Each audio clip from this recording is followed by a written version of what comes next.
All right. You ready for these questions? Yes. Yeah. I'm going to start it with a question off of this trade, and then we will get far as hell away from this trade for the rest of the questions. No, we should stay on it for the rest of the episode. All right. All right. Who has, I might circle back on it actually with my 8th question. I'm going to decide which one I want to do. Who has a higher fWAR in 2023? Luis Arraez or Pablo Lopez? So Arraez this past season, 3.2 fWAR in 144 games. Pablo Lopez, 2.8 fWAR in 180 innings. This was the most innings Pablo's ever thrown, but also had some blow-up starts down the stretch. As for Arraez, it was his first season really playing more than 120 games, playing 144 this year. Obviously, his best offensive year, 3.2 fWAR is pretty solid. Should be very close. Who has the better fWAR? Worth noting, Pablo Lopez kind of iffy home road splits, but Arraez, contact-oriented guy going into a large park and playing more second base, which I think his struggles there are overblown. He's like kind of fine. You look at the DRS and OAA, he's been fine there. At second? I think it's not going to be the same as first. Yeah, Arraez has been fine at second base over the last couple of years. I see. Okay, over the last couple of years, yeah, his 2019 season docked him like crazy on his 22. career. On his career, -2 defensive run saves, -15 outs above average, but he was -10 in 2019. How about the last 2 years? Last 2 years, Which were the he's 2 full seasons he played. 5 defensive runs saved, and in terms of outs above average, he's -2. Yeah, so I think he's kind of average at Fine. second base now. He's fine. Which is, that's all they need is fine. So who has the better fWAR in 2023?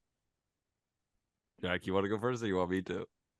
Yeah, I'll go first. I think it's going to be Arraez because I think Arraez is going to play more consistently. I think that he's got a chance with those improved defensive metrics to accumulate those and accumulate WAR at second base as opposed to being like a first base DH type for Minnesota. So I think that he's going to benefit from that.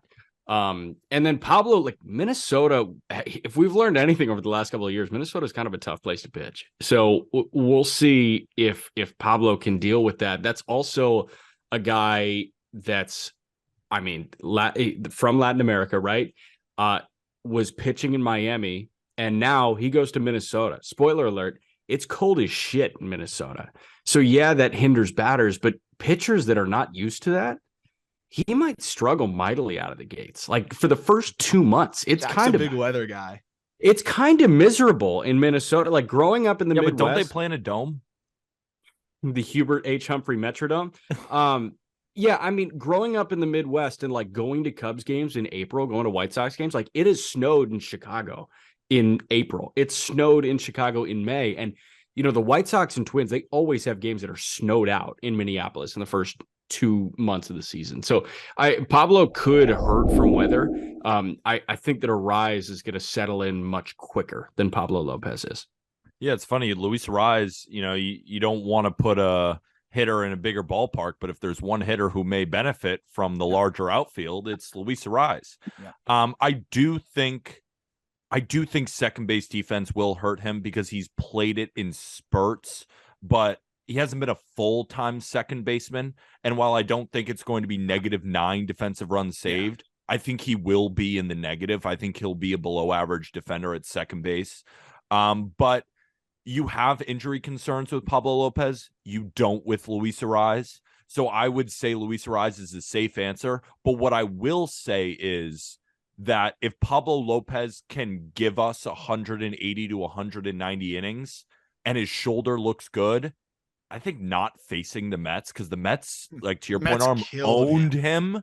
I think, a complete change of pace. You're facing completely different lineups who don't know you as well. They don't know your stuff as well. And I know that every organization has tons of data, but if there is a division that lacks data, besides the Guardians, it might be the American League Central. So I think if Pablo Lopez stays healthy, I think they will be around the same. But I can't guarantee that for Lopez when I feel that I can guarantee it based on past history with Luis Arraez. So I'm going to go with Arraez. But if Lopez stays healthy, I think it's around a push.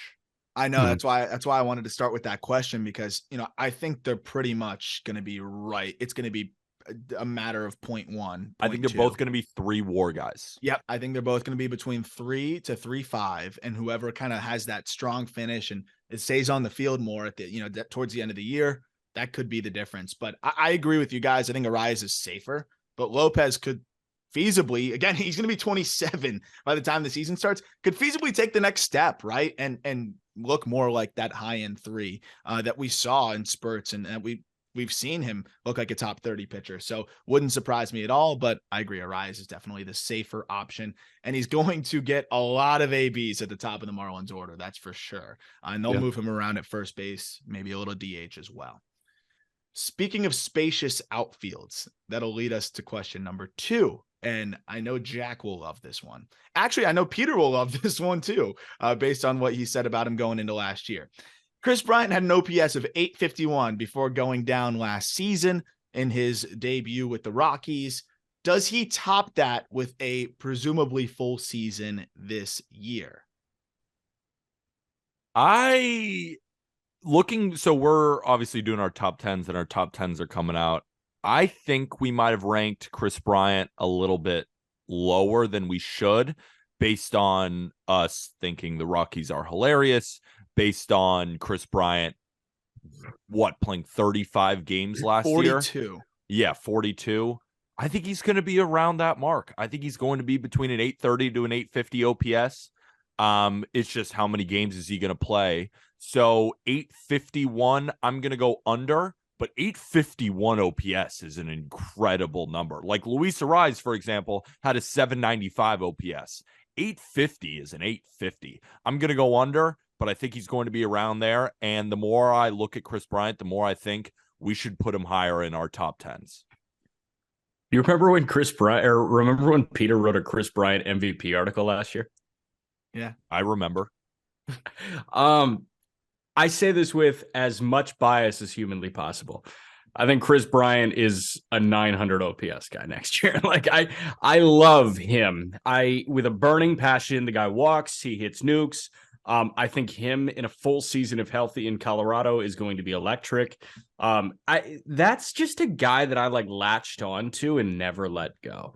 And I don't know, there's just something endearing about him. But on those Cubs teams, he was so far and away my favorite Cub to watch. Like Rizzo was obviously the captain, and I know Peter loves Rizzo and all that. And Baez was frustrating as hell, and Wilson was good. But I mean, it was always like Kris Bryant that, obviously he was the MVP, right? He was the rookie of the year. He was the number 2 overall pick. This guy, I mean, yeah, he had some down years, right? Particularly in 2020. Like 2020 was terrible. But you look at WRC plus by year, right? His MVP season, that was 2016 when they won it. He had a 148 WRC plus. He comes back in 151 games, 147 WRC plus, 126, 134. Then that's 77, 124 in 2021, 125 in a moment. This guy has been a consistently great hitter, and you put him in the most hitter-friendly environment in baseball, I think he thrives. And that's why I think he could be that 900 OPS guy. Jack, you convinced me. I'm going over.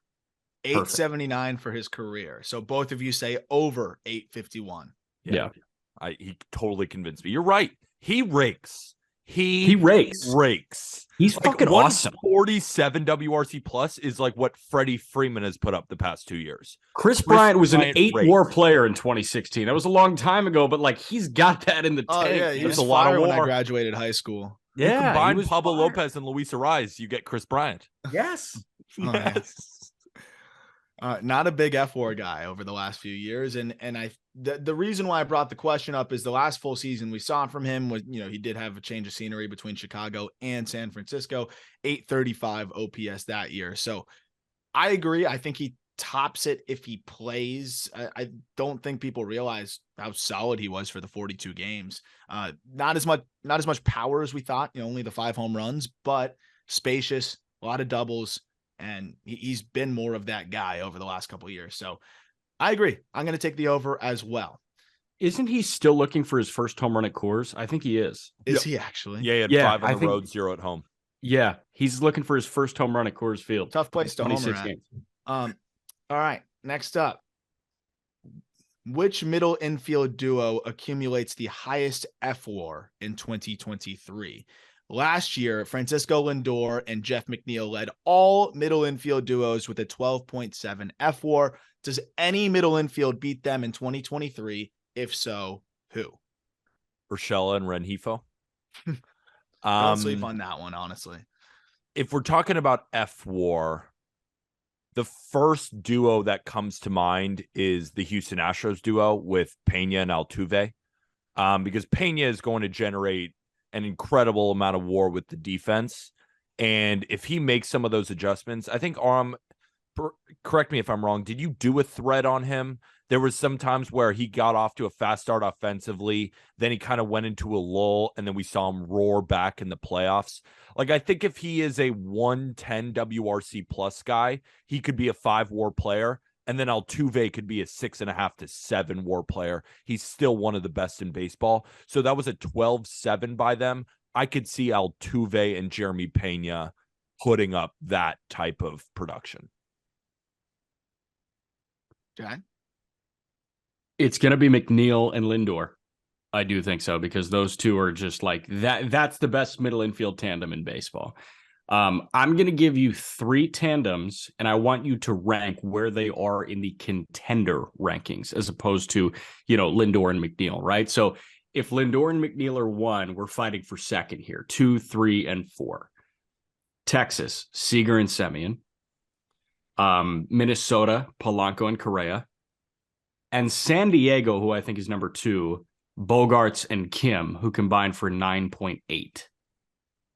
I would take Pena and Altuve over every single one of those except the Mets. And I would think about taking them over the Mets. I really would. Like, I would way rather have Pena and Altuve over Correa and Polanco. I really would. And Kim and Bogarts. I mean, Bogarts, we'll see with the defense, with the lack of shift. Like, we saw a lot of his defensive metrics tick up in his different positioning, whether it be, in short right field or over the bag, where he won't be able to do that as much. Like, let's see him play a full season at shortstop. I still think he's going to be around average, maybe even below average at the position. And I just don't think Ha-Seong Kim is going to hit enough to really put up a 4-5 WAR season. I think he's going to be in the 2s and 3s. He was 3-7 last year. Yeah. 3-7 last year playing shortstop. But yeah, he's a great defender, but I don't know.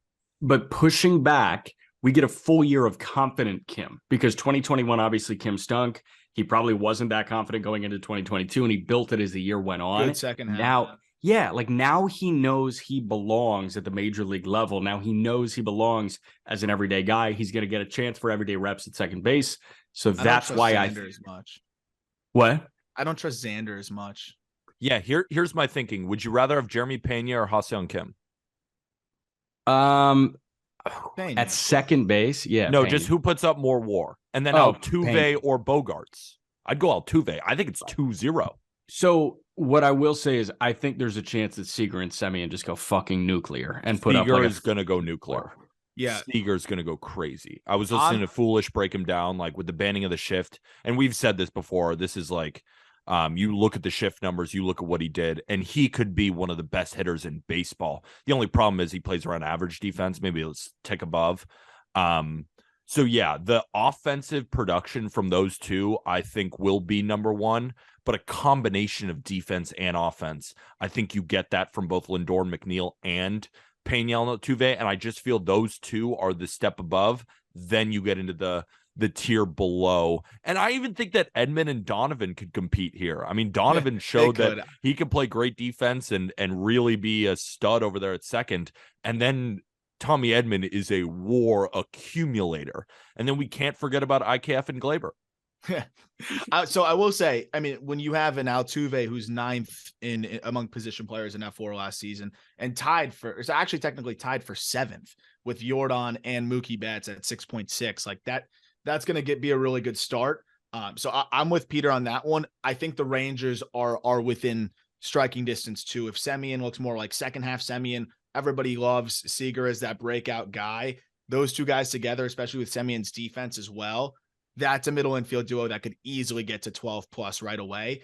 But gun to my head, I'm still sticking with the Mets guys, because I think McNeil is the definition of consistent. And Lindor, I mean, I think with his glove and already, you know, we know what he can do with the bat. It feels like he's a guarantee for a 6-win season every single year. 6.8 fWAR last year. Also, don't sleep on Turner and Stott. Stott could put up fWAR next year, and we see Trey Turner putting up base. 6.5.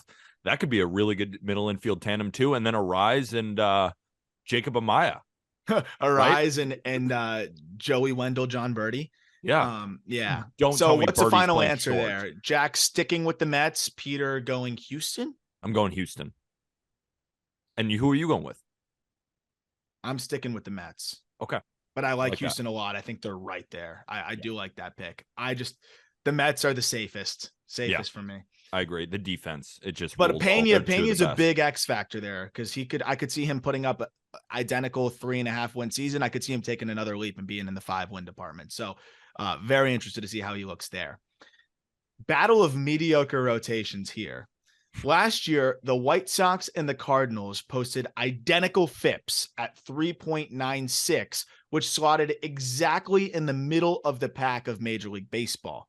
Which rotation will have a better FIP in 2023? And notice I said FIP because you have the Chicago White Sox who have not the best defenders, and you have the Cardinals who have the best defenders. So I want to try to remove that from the equation here. Both were at 3.96 last year. Neither did much to address their rotation. Who looks better in 2023, statistically speaking? Jack, I'm going to go with your White Sox. And the reason I'm going with the White Sox is to your point, yes, the defense is not nearly as good as the Cardinals, but moving Vaughn out of the outfield is certainly going to help. Now you just have one hole with Gavin Sheets because Luis Robert can still go get it with the best of them. You know, Timmy A, a full season of him at shortstop. He's not the best defender in the world, but he's still solid. Moncada at third, me at second, and, you know, whoever they have at first. It's a below average defensive team. It's not in the garbage. And I think that the White Sox rotation has much more upside than the Cardinals do, especially with the potential injuries that the back half of the Cardinals rotation could have. You know, we make fun of the Padres rotation, and the Cardinals could be dealing with similar issues there. You know, I do think Lance Lynn will be fine. I think Clevenger will be fine. I think Giolito will bounce back slightly. And then you have one of the best pitchers in baseball in Dylan Cease. And when Kopech is on, he is electric.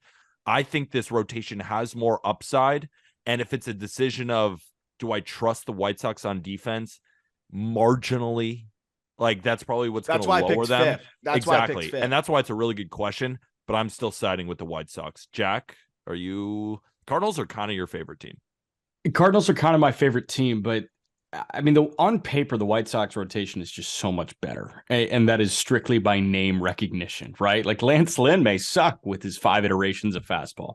It feels like Bartolo Colon, but instead just a burly white man. Yeah. And I mean, similar builds at this point.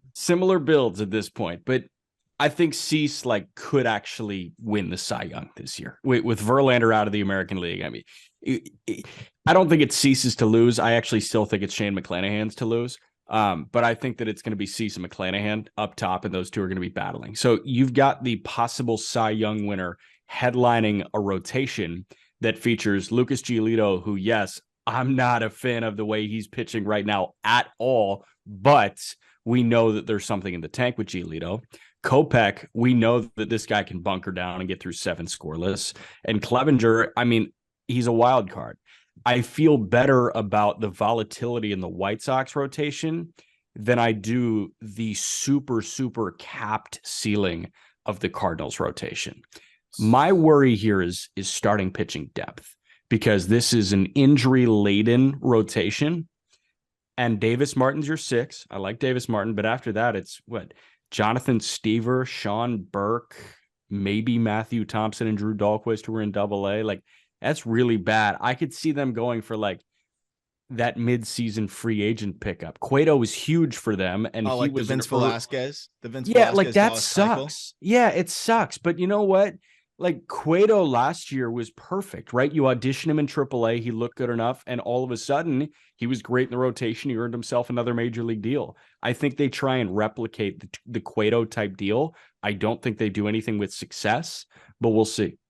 So my biggest question is this: basically, and I know it's not always this like A to B, but you lose Johnny Cueto, who put up a 3.76 FIP last year, and you plug in Mike Clevinger, who looks like a shell of himself, and hopefully he can regain some of his form over there in Chicago. Is Clevinger going to put up a 3.76 FIP? Because we talk about Cease. I do think Cease is better than 3.1. And we're not talking about ERA because I wanted, again, to remove defense from the equation there. If someone's wondering, why does he keep saying FIP? Lance Lynn, ultimately 3.82 is better than I thought off the top of my head. 4.06 FIP for Giolito, not bad. And to Peter's point about Kopech, he's got to be better than a 4.5 FIP. Like we know how good Kopech can be. We've seen it. He just wasn't right last year. Who of those guys do you expect to make the leap? Because also you need to fill the void of Johnny Cueto, who, in terms of statistics and value, as it pertains specifically to this question, was the second most weighted FIP in that rotation behind Dylan Cease. Like he was the second most valuable in driving it down compared to everybody else. So that's my only concern. Cardinals have J-Mont now for the whole season. Waino, I think is going to be Waino still. And ultimately, I think the rotation is marginally better than it was last year. Hopefully they get something out of Jack Flaherty. Hopefully they get something out of Steven Matz. They got nothing out of them last year. I think it could be the Cardinals. I think it could be the Cardinals. I guess what I will say is Clevinger is big here. 3.79 FIPers for his career, 4.98 last year. If he could be 4.2, like that helps a lot. But I agree, like with the questions with the Cardinals rotation, there are equal amount of questions with the White Sox rotation in terms of health. Like Kopech, what kind of health are we going to see from him? That's a big cog. If he gives you 170 innings and he's healthy, he could be amazing. But he could also give you 30 innings next year and like be bounced into the bullpen. Like we just don't know. So it's an interesting question. I would side with the White Sox just because of more upside, but I do agree with you, Arm. I think the safest answer is the Cardinals with that defense. I'm being risk averse. I'm going Cardinals. I just think these guys are steady. I think you could see a Lance Lynn implosion. You could see a Clevinger implosion. You could see even, like you said, a Kopech implosion to a degree. The only guy I really trust in that rotation is Dylan Cease. You could see a Giolito implosion. Yeah, we kind of did. Yeah. So like, and his stuff points towards, legit arm issues, which I really hope is something that he can get right. But I mean, we're talking about fastball spin, the life just totally off of his pitches. Like that's really what did him in last year. So Jack, final answer. Peter, White Sox. Right, White Sox. Real quick, though, why did you guys not alert me to the fact that the White Sox signed Keenan Middleton to a minor league deal on January 16th? Should we spend the last 15, 20 minutes of the episode on that? No, let's talk about different burger commercials. Let's get that out of the way before we get to Keenan, whatever his last name is. Major bag alert on the minor league free agent deal for Keenan Middleton. We're wrapping it all around. Next question, Arm. Bo Bichette shook off a slow first half by going nuclear in the second half last season, slashing 337, 378, 543 with a 163 WRC plus. His strong finish gave him a 4.5 fWAR on the season. Wander Franco played 83 games, accumulating a 2.3 fWAR, putting him on pace for roughly a 4.5 fWAR. Of course, injuries cut his season short. Who posts the higher win total or fWAR in 2023? Now, I think instantly you'd think Wander, he was hurt half the season, whatever. But if Bo Bichette extrapolated his second half, he probably has a 6-WAR season. So it's a little bit more nuanced, I think, than you may think. And at the end of the day, is Wander going to play enough games to keep up with Bichette? Obviously, Wander's ceiling's a little higher. Very interested to see what you guys think. Wander Franco.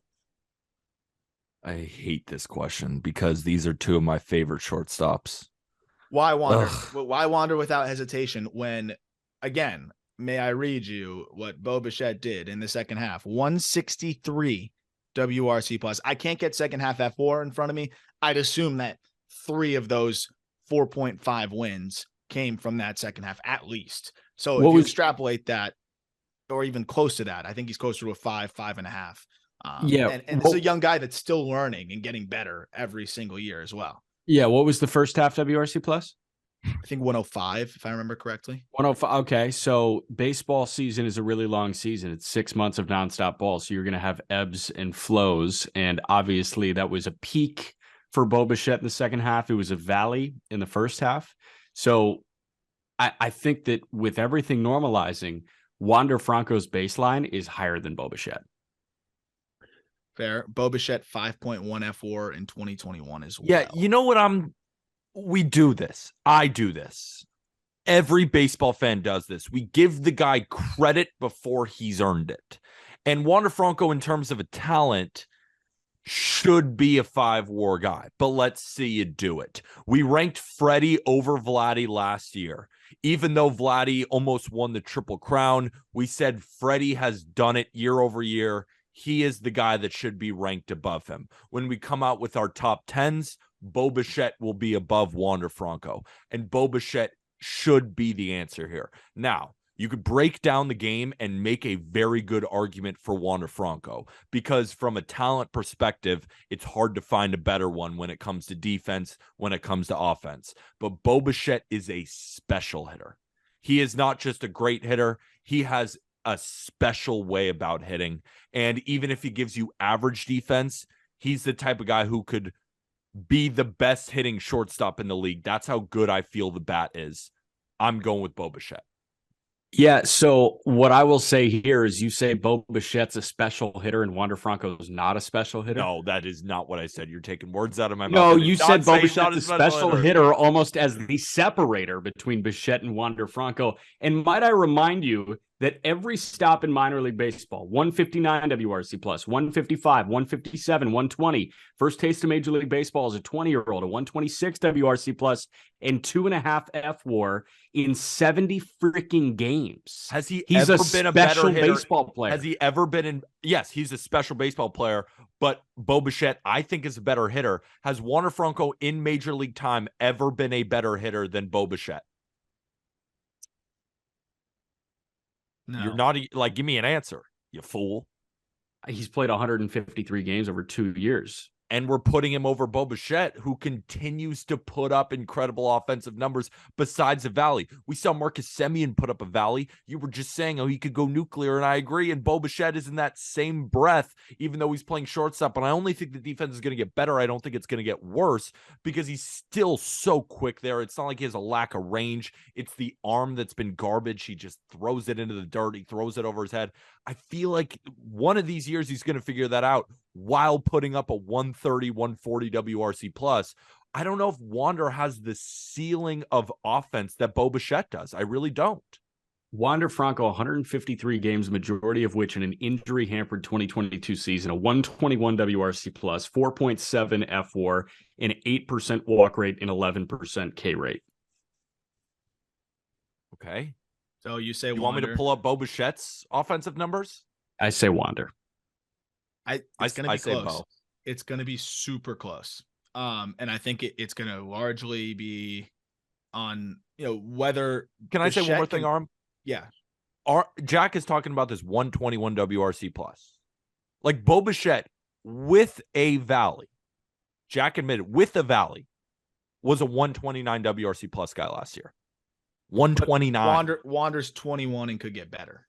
Wander is 21. Yeah, he easily could get better. And I'm a Wander guy. You're pitting me against two of my favorite shortstops. But let's not pretend Bo Bichette is 30. He's 24. He's 24. He's got 3 years on him. Give me Bo Bichette. I think there's no wrong answer. That's why I asked it. No, there is. I'm excited.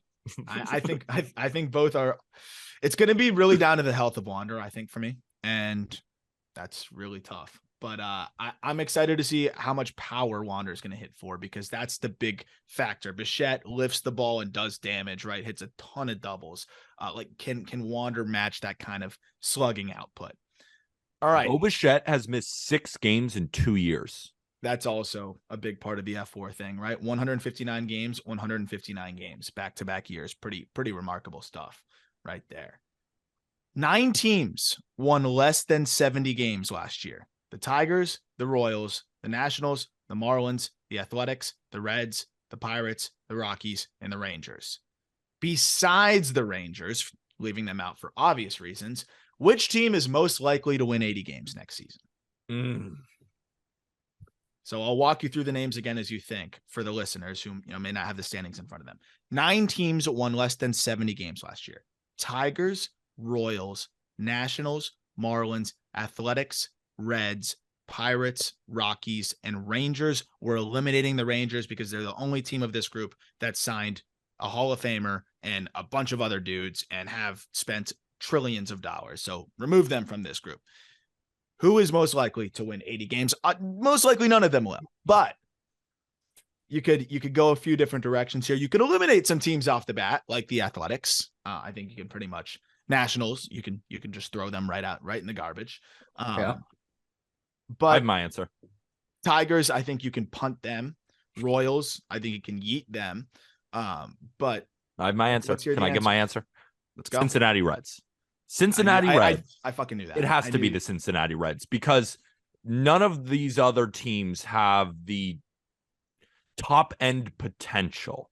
And I'm not saying that the Reds are going to win 80 games, but if you look at top end potential with the Cincinnati Reds, a top 3 in the rotation of Nick Lodolo, Hunter Green, and Graham Ashcraft could all be very, very good. Nick Lodolo and Hunter Green have both flashed ace stuff. And when Graham Ashcraft has his command and he's keeping the ball on the ground, this guy is electric. Then you have one of the best up-and-coming closers in Alexis Diaz in the back end. I'm not going to speak about the rest of the bullpen because it's not particularly good. And then offensively, one of the better catchers in baseball in Tyler Stevenson, one of the better second basemen in baseball in Jonathan India. You guys know I'm a big believer in Spencer Steer. One of the best farm systems so they could bring guys up. This team has stars in waiting, and if they all put it together this year, I'm not saying they all will, but if they all do, this team could be very competitive, and might I say even compete with the Cubs. So I think the Reds are the answer here. I'm a Reds stan. I think the Reds, I will be on their over-win total. They are getting undervalued in the market, and they're actually a decent team. Jack? I say this not as a company man, but as an objective baseball thinker. I think the Pittsburgh Pirates might be the team to do it. Let me tell you why. Brian Reynolds is still on the team. As of right now, Brian Reynolds is still a Pittsburgh Pirate. Doesn't sound like he's going anywhere. Yeah, I mean, let me walk you through the top 6 in that lineup. O'Neal Cruz at short, Brian Reynolds in center, Ke'Bryan Hayes at third, G-Man Choi at first, Andrew McCutchen at left, Carlos Santana the DH. It's not good. You should have stopped at the top 3. Top 3 is kind of fun. Yeah, it's kind of lit, right? But Carlos Santana, he might not suck next year, right? He had flashes in Seattle. He walks his way to a 102 WRC plus every year. Exactly. Choi is serviceable. Here's the thing. In that top 6, at some point this year, you're adding Andy Rodriguez. And Austin Hedges is going to move from the starting catcher to the backup catcher. Tyler Heineman will be off the roster, and Andy's going to be in there. You've got a great, underrated utility bat in Ji-Hwan Bae. Yeah, he's going to start at second, I think, over Castro pretty quickly. I hope so. Bae is very, very good. You've got bench bats in Connor Joe and Cal Mitchell, who are very, very serviceable. And then that rotation, Roansy Contreras, his first year of Major League Baseball, it's not good. It's not good. Rich Hill, Mitch Keller looks like Nolan Ryan again at We're not fucking doing the Mitch Keller thing again this year. 98 to 101 right now. That time of the offseason where I'm kind of buying into Mitch Keller again. Oh. Okay, all right. 109. Right. So Roansy and Mitch Keller, you've got Priester and Mike Burrows that are going to be in Double-A. Luis Ortiz looks like he's ready to go in Arm. I know you love Luis Ortiz. And then you've got a bullpen with some guys that can throw in there. The all-star David Bednar. How about Will Crow? How about Harleen Garcia? How about Yeri De Los Santos, who is a young bullpen arm? I think if something's going to click for all of these bad teams, it might be the Pirates because they had a pretty decent offseason. I didn't know where they were going after signing Santana and Choi back to back, but it kind of sort of makes sense now. Yeah. So I think my 2 picks would be Reds or Pirates, or, I think the Marlins are an acceptable answer given that they have the Cy Young winner, but I think there's more upside with some of these other teams. It really depends too, though, because these lineups all have more exciting potential. But on the Marlins side, it's like, okay, if Sandy is Sandy again, and the rest of the arms are the way that we think they can be, lineup can't be worse. Where do they finish? That's an interesting side of things as well. For me, the bullpen's a major issue right now, though. If they sign Alex Reyes, do something else, maybe the Marlins could be a pick. The thing that gets me excited about the Pirates is if O'Neal Cruz is, and these are big ifs, right? But I think it's a big if for any of these teams to get to 80 wins. So we have to be very, very hypothetical. O'Neal Cruz being even 70% of his ceiling, all-star. Brian Reynolds being closer to Brian Reynolds 2 years ago, which I think he's going to try to play his way out of there, all-star. Brian Hayes, we all think can be a breakout guy next year. Borderline all-star with the glove, right? So like they could have like a three-headed monster at the top, and then we know the other pieces they have. Roansy Contreras, Luis Ortiz, big X factors for me. With what Peter said, though, you get the 1-2 punch with the Reds. That's going to be unmatched amongst all of these other teams besides the Marlins. And the lineup's no slouch. And they've got guys that they're going to bring up. No. If Elly De La Cruz somehow gets his way up there by midseason, then we've got a legit case here. I think both these teams are going to be pretty close. And I'm very interested to see how things play out for both of them. I think that the Reds are a little bit more balanced because I really don't like this rotation for the Pirates, but it could be worse. I do believe in Ortiz. Talk about balance in the lineup for the Cincinnati Reds. If everything goes right, now don't kill me. If everything goes right, I've counted 8 guys who could have a 750 OPS or above. No. Let me run through them. TJ Friedel, and I'm cutting off the Friedel. You don't even know TJ Friedel is projected to have a 740 OPS next year by Fangraphs. Bullshit. He is. 326 OBP, 417 slugging. Bullshit. Jonathan India could be that guy. Yeah. Joey Votto could be that guy. Yeah. Tyler Stevenson could be that guy. TJ Friedel is projected to be that guy. Will Myers could be that guy. Jake Fraley is projected to have a 752 OPS. Spencer Steer could have will have a 750 OPS because he's a stud, probably 800. Kevin Newman, we're not going to count him. That's fair. We're not going to count him. And Nick Senzel. No shot. I count 4. If everything goes right. I count 4. No, but that's what will probably happen. If everything goes right with TJ Friedel, he's what? These are Fangraphs projections. These aren't even like, oh, just off the top of my head, he slashed 240, 280, 320 last year. Said it. Yeah. I'm not. These are projections, so you could see these guys do it. All I'm never saying trust is the math, man. Go with your intestines. My intestines love the Reds. I will be your intestines love TJ Friedel. Love they think TJ your Friedel. intestines love think Nick Jake Senzel's Fraley. an 890 OPS guy. That's what I heard. You're taking words out of my mouth again. Nick Senzel's an MVP according to your lower intestine. Spencer Steer is the MVP according to my lower intestines. Nick Senzel will be a contributor. According to my intestines, TJ Antone will win the reincarnation of the Rolaids Relief Award. Dude, he's not bad. He's not nasty. Pretend. He just can't stay healthy. Lucas Sims, not bad. Reaver San Martin, when he actually was a bullpen guy, good. Rotation, one of the worst starters I've ever seen. I think he had like an 8.97 ERA. Yeah, no. He was the auto fade whenever fade. He started. But as a 6th inning lefty, average. And I'll take that. Tony Santillan. Santillan? You have nothing to say about him. Might as well let me move on to question 7. That was the most American bullshit ever. All right, let Orem ask the next question, Peter. He's projected to have over 9K or 9Ks per 9. So, all right, say what you want. It's lit. It's lit. Question 7. 4 teams won 100 games last year. Mets, Braves, Astros, Dodgers. And Mets, it's Braves, Mets, Astros, Dodgers, Yankees were at 99, so they just missed it. 4 teams. Will that number rise or fall next year? Which teams repeat, fall off, or join the group if that's the case? So something that I just want to talk about before we even get into which teams could do it is I am curious because teams won't be playing their division as much anymore with the schedule changes. I wonder if that helps or hurts. And I don't necessarily know. Maybe playing your division, the the familiarity, but the familiarity is on both sides. Teams come to play. Like an August game, Yankees-Red Sox, the Yankees are going to come to play more than an August game, Yankees-Reds, even though the Reds might be as good as the Red Sox. Just kidding, Red Sox fans, relax. But there's something in my intestines that makes me say it. So I'm actually curious, you guys, what do you think? Does that hurt or does that help teams? Like the best teams? I think it hurts. You think it hurts? Okay. Yeah. Why? I think it hurts because you see a bunch of other good teams. Like if you see the bottom of your division all the time in a weak division, like you're going to rack up the wins, right? I mean, think about Atlanta and the Mets. They saw the Washington Nationals often.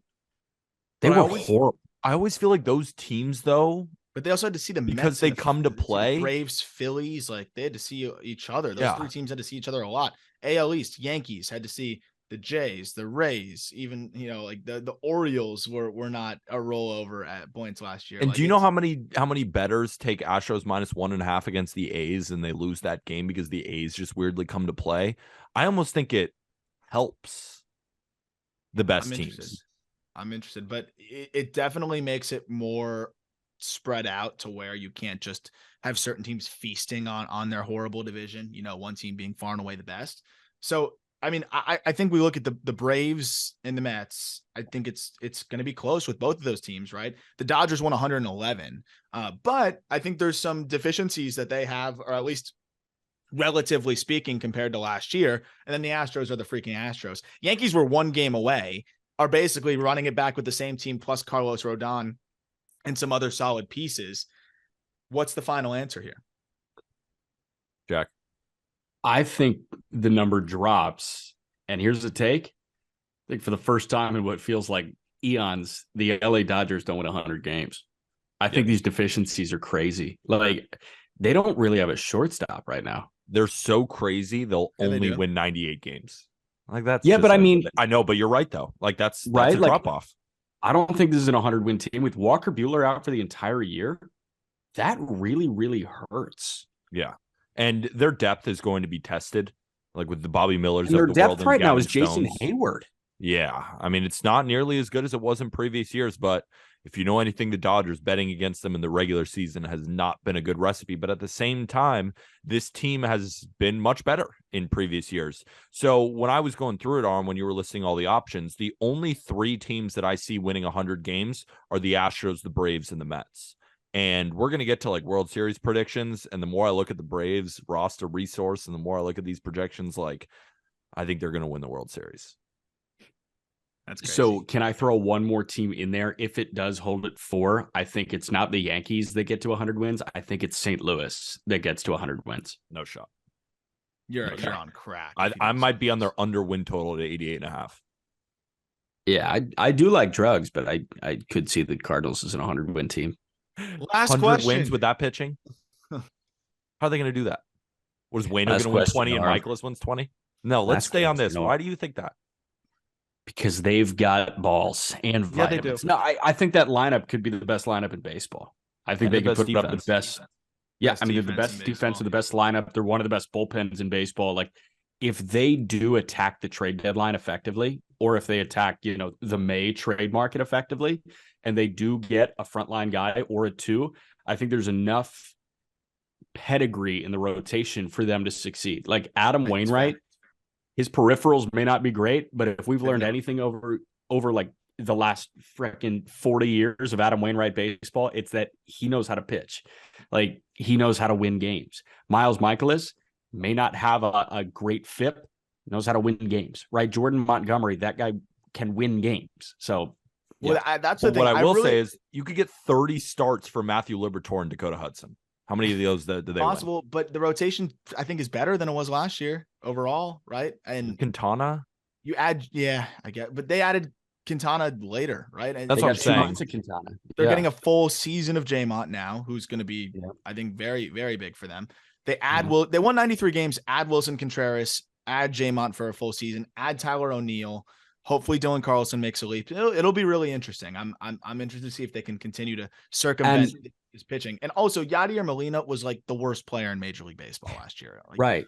realistically speaking. Like their catching situation was a black hole. And yeah, now but not it's an all-star. defensively. Like, I wonder how these pitchers, they go to Wilson Contreras, who is still, even last year from Yachty, a worse defender. I'm curious. I think Yachty to Wilson overall, when you factor in how stark of a difference that was offensively, I think Yachty to Wilson is an upgrade for the St. Louis Cardinals. 50 WRC plus. It's just, isn't that like, No as a way. gambler, that's crazy. 50 WRC plus for Yachty. Oh my God. But doesn't, when Vegas comes out, and Vegas is pretty good at doing these kinds of things. When they come out with an 88.5, no, it's definitely concerning. And they won 93 games last year. It seems so obvious to take the over, and it never is in gambling. I know. I don't know. It's interesting. It is an interesting red flag. It's an interesting one. Final question. Rank the Twins pitching staff. Bunch of same dude. Rank them. And for the listener that may not have like roster resource like queued up right now, I'll give you the list of pitchers we have to choose from so that those listening can rank themselves. Sonny Gray, Pablo Lopez, Joe Ryan, Tyler Mahle, Kenta Maeda, and then if you're really high on Bailey Ober, you could theoretically rank him. Are we ranking based on talent? Because I think Sonny Gray is the most talented, but I just don't know. Who are the best pitchers next year? Like 1 through 5. Talent. Not like who I think is going to throw 180 innings. Like if Sonny Gray throws 90 innings at a 3.2 and Pablo throws 180 at a 3.7, like Sonny Gray was better, but Pablo Lopez gave you the better season because he pitched longer. Like, what do we mean? Just talent? Who's their 1? Who's their 2? Who's their 3? Who's their 4? Who's their 5? Okay. I'll go Sonny Gray number 1.